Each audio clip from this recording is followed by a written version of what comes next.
Again I saw all the oppressions that are done under the sun, and behold, the tears of the oppressed, and they had no one to comfort them. On the side of their oppressors there was power, and there was no one to comfort them. And I thought the dead who are already dead more fortunate than the living who are still alive. But better than both is he who has not yet been, and has not seen the evil deeds that are done under the sun. Then I saw that all toil and all skill in work come from a man's envy of his neighbor. This also is vanity and a striving after wind.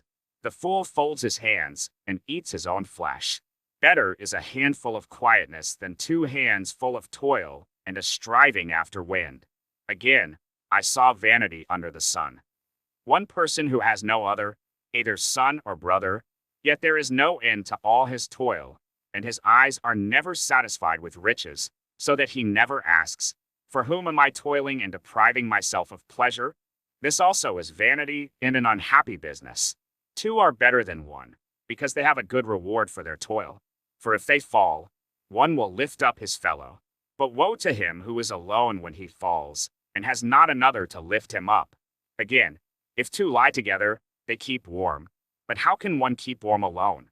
And though a man might prevail against one who is alone, 2 will withstand him. A threefold cord is not quickly broken. Better was a poor and wise youth than an old and foolish king who no longer knew how to take advice. For he went from prison to the throne, though in his own kingdom he had been born poor. I saw all the living who move about under the sun, along with that youth who was to stand in the king's place. There was no end of all the people, all of whom he led, yet those who come later will not rejoice in him. Surely this also is vanity and a striving after wind.